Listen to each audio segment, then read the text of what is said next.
society.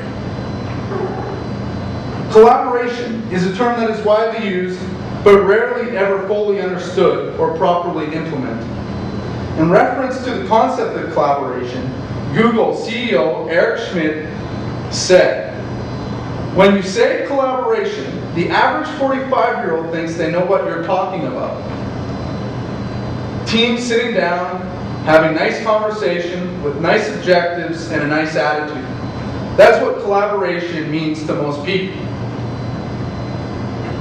But I'm here today to tell you that collaboration has emerged as a specific and effective response to some of the most challenging problems in our time and our place. It is more than just a fluffy platitude. It involves compromise and the sharing of information, power, and authority. It requires a high level of commitment and formality and a low level of autonomy. Take my earlier example of the public infrastructure challenges that we face in our urban communities. Currently, municipalities are responsible for the approval and development and redevelopment of communities within their respective jurisdictional boundaries. They are also responsible for building and maintaining a significant portion of the public infrastructure needed to sustain communities. It would seem that municipalities have a tremendous amount of autonomy, except they require transfer of funds from the provincial government. Additionally, they are not responsible to build and maintain hospitals, schools, universities, colleges, provincial roadways, or other types of transportation and social infrastructure. If we looked at large urban centers as complex systems of human and economic activities, one can make a very convincing argument that the system is very much interconnected. In fact, it does not take complex system theory to recognize that our roads, parks, schools, hospitals, recreation facilities, and public transit are all connected and interrelated. Yet our public infrastructure planning happens, to a large extent, in siloed planning vacuums such as school boards, health authorities, universities, and other government departments.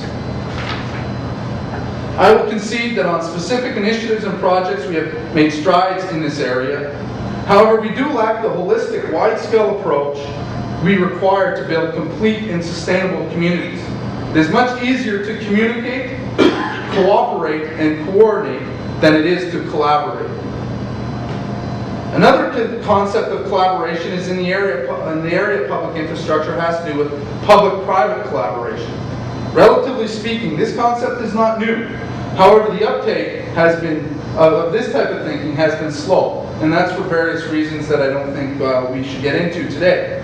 However, in our time and our place, we need to recognize that liberal democratic governments cannot fully meet our infrastructure needs. We need to look at innovative ways to support our needs in this area, and the debate on public-private collaboration is past due.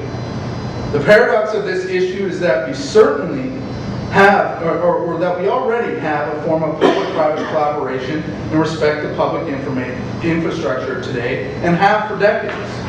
In most liberal democracies, with the exception of a few, public infrastructure is paid by the public, but built at a profit, I might add, by the private sector through competitive bid contracts. The challenge that we face is how can we take these collaborative efforts to the next level to gain greater investment in and benefit from our public